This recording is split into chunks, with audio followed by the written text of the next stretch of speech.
You check your portfolio, your stomach drops. You are down 15% this month. The headlines say the recession is finally here. The pundits on TV are screaming, "Sell!" Your finger hovers over the button. In that split second, you are about to make a decision that will determine whether you build a dynasty or destroy one. I've sat on investment committees overseeing $4 trillion in client assets. I have navigated every major market crisis since 1982, from the panic of Black Monday to the devastation of the Great Recession. And I can tell you that 99% of what you hear in the financial media is noise. It is designed to keep you anxious, active, and ultimately poor. Today, the world right now feels incredibly fragile. We are dealing with persistent inflation, geopolitical fracture, and a technology bubble that disorients even seasoned investors. It is easy to feel paralyzed, but history proves that chaos is actually an opportunity for those who have a framework. I'm not here to give you a hot stock tip. I'm here to give you the operating system used by the ultra-wealthy to stay wealthy for centuries. These are the 5 silent rules of forever money. Master these and you win the game. Ignore them and you become a statistic. Rule 1. The architecture of time. The single greatest advantage any investor can possess is not IQ. It is not inside information. It is not algorithmic speed. It is a superior time horizon. However, in my 4 decades on Wall Street, I have seen brilliant minds annihilated because they were chasing this month's return. Meanwhile, patient capital, often managed by people with far less intelligence, but far more discipline, quietly compounded into dynasty. We need to fundamentally shift how you view the calendar. You must stop thinking in quarters and start thinking in generations. When you shift your perspective from how much will I make this year to how much will my grandchildren inherit, your risk profile changes, your behavior stabilizes. You stop trying to win the day and start trying to win the century. But so, to understand this, let's go back to 1602, Amsterdam, the Dutch East India Company, the world's first initial public offering. But the investors who bought those first paper shares weren't looking for a quick flip. They were funding expeditions to the Spice Islands, 3-year voyages. Maybe the ship comes back, maybe it doesn't. Pirates, storms, disease. The risks were lethal. But they knew that if the ships did come back, the wealth created would change their family's trajectory forever. They were building cathedrals their grandchildren would finish. They understood that true wealth building is a slow, often boring process of letting economic engine work over immense periods. They accepted illiquidity in exchange for prosperity. Compare that to the trap we face today. The modern landscape is defined by the weaponization of tent ban. We live in a financial environment designed to compress your time horizon down to seconds. In the 1960s, the average holding period for a stock on the NIS was about 8 years. Today, it is less than 6. Trading apps send you push notifications that trigger dopamine responses, encouraging you to act now. The 24-hour news cycle demands you react to every election, every war, every rate hike. This environment is toxic to wealth creation. It tricks you into thinking activity equals productivity. It does not. In finance, inactivity is often the highest form of intelligence. The modern investor is fighting a psychological war against their own foe. So here is the solution. I want you to adopt what I call the coffin portfolio. It is a morbid thought experiment, but a necessary one. Imagine you had to invest your entire net worth today, and then you died tomorrow. However, the rules state that your family cannot touch or sell the assets for 10 years. How would you invest? You certainly wouldn't buy a speculative meme coin. You wouldn't buy a company that doesn't make a profit. You wouldn't use leverage. You would buy the highest quality assets you could find, companies with moats, real estate that produces cash flow, sovereign debt of stable nation, and you would let them sit. If you are checking your portfolio every day, you're not an investor. You're a spectator to your own anxiety. Stop watching. Review your holdings annually to ensure the thesis is still valid, but otherwise, let time do the heavy lifting. The market is a mechanism for transferring wealth from the impatient to the patient. Be the latter. Rule 2, the price of admission, volatility versus risk. But time isn't the only thing working against. There is a second element, one that is even more deceptive. In the boardrooms I've sat in, the most critical distinction, one the average investor almost always misses, is the difference between volatility and risk. They are used interchangeably in the media, but they are enemies. Volatility is the turbulence. Risk is the plane going down. Volatility is the extent to which an asset's price swings up and down over a short period. It is uncomfortable. It induces nausea. It makes you question your choices. But it is the price of admission for higher return. You cannot get the upside of the market without agreeing to suffer the downside swings. It is the toll you pay to cross the bridge to wealth. True risk, however, is the probability of a permanent impairment of capital. It is losing money that you can never earn back, or not having the money you need when you absolutely need it. Let me take you back to October 19, 1987, Black Monday. I was on a trading floor that day. You have to understand the atmosphere. It was visceral. The Dow Jones Industrial Average fell over 22% in a single trading session. 22% in one day. If you had $1 million at breakfast, you had $780,000 by dinner. $220,000 evaporated in 6.5 hours. The noise was deafening. There was shouting, yes, but there was also a terrifying silence from the buyers. The phones were ringing off the hooks with clients screaming to sell. It felt genuinely like the end of the financial world. That was extreme volatility. However, if you didn't need that capital that week and you simply did nothing, you didn't actually experience risk. You experienced a terrifying paper loss. Within 2 years, the market had recovered those losses. The only people who experienced true risk were those who panicked and sold at the bottom. They turned temporary volatility into a permanent loss of capital. They made the paper loss real. They traded decades of future growth to relieve a moment of present pain. Here is why this matters now more than ever. The data on trying to time this volatility is sobering. Looking at a 20-year period ending in 2020, if you stayed fully invested in the S&P 500, your annualized return was roughly 7.5%. If you tried to dodge the volatility and missed just the 10 best trading days in those 20 years, your return dropped by almost half. Well, and here is the trap. The best trading days almost always immediately follow the worst one. In 2008 and 2020, the biggest surges happened days after the biggest drops. You cannot have the recovery without enduring the drop. If you engage in market timing to avoid volatility, you are almost mathematically guaranteed to destroy your return. But what makes this harder today is information velocity. It amplifies the feeling of volatility. A crisis in a small economy used to take days to impact your newspaper. Now it hits your phone in milliseconds. Algorithms sell off assets in microseconds, causing flash crashes. This creates an illusion of instability that terrifies the uninitiated. Amar, so tonight I want you to do something. Look at your portfolio. Now imagine it drops 30% tomorrow morning. How does that feel? Sick to your stomach? Heart racing? That's your answer. You're overexposed. Austo, you need to pass the sleep test. If you can't sleep, you have too much volatility. You are driving a Ferrari with a learner's permit. You need to dial it back. You do this by building a bunker. You must ensure that your need for liquidity over the next 3 to 5 years is held in stable, non-volatile assets like short-term bonds or cash equivalents. This is your safety net. If your immediate needs are covered, you will never be forced to sell your long-term growth engines during panic. You must segregate your safety bucket from your growth bucket and never let them touch. Rule 3, the tyranny of compounding costs. You've got the time on your side. You can stomach the volatility, good, but there is still a silent killer. It's not the market crash, it's the slow bleed. We speak often of the miracle of compound interest. Einstein reportedly called it the 8th wonder of the world, but there is a dark mirror to this mirror, the tyranny of compounding costs. In asset management, you do not get what you pay for. You get what you don't for.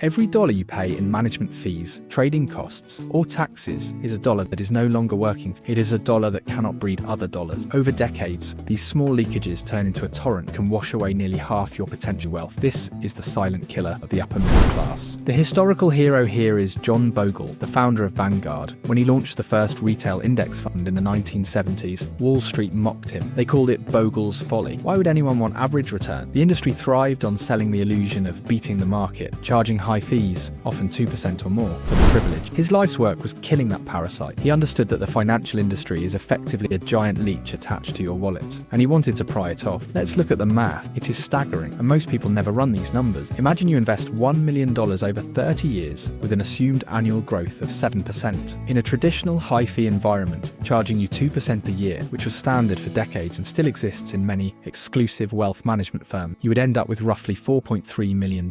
Now take that same investment, but reduce the fees to a modern index fund level of 0.05%. You end up with over $7.5 million. That is a difference of over $3 million. $3 million gone. That money didn't disappear into the ether. It was transferred from your family's legacy into the pockets of the financial industry to pay for mahogany desks and summer homes in the Hamptons. A 2% fee doesn't sound like much, but over a lifetime, it consumed over 40% of your end state wealth. When you pay high fees, you're taking 100% of the risk, but the manager is taking a significant chunk of the reward, regardless of performance. The deceptive part of today's market is that trading seems free. Many apps charge zero commission, but Wall Street is not a charity. They have simply hidden the costs. They make money on the spread, the difference between the buy and sell price, or by selling your order flow to high-frequency traders. Furthermore, many financial advisors still push high-fee products because they receive kickbacks. The cost has moved from the front door to the back door, but it is still there, eroding your compound. Practical application is a ruthless audit of your expense ratios. You need to look at every fund, every ETF, and every advisor relationship you have. If you are paying an advisor 1% a year simply to put you in a model portfolio, you are likely overpaying. If you own mutual funds with expense ratios over 0.5%, you need a very good reason why. In a world where market exposure is essentially free, you should strictly limit what you pay for. Control your costs, because they are the one variable in investing that is entirely within your control. You cannot control the market return, but you can control the price you pay for it. Rule 4, true diversification, beyond the 60-40 split. You have your time horizon, your volatility management, and your costs under control. Now, where do you actually put the money?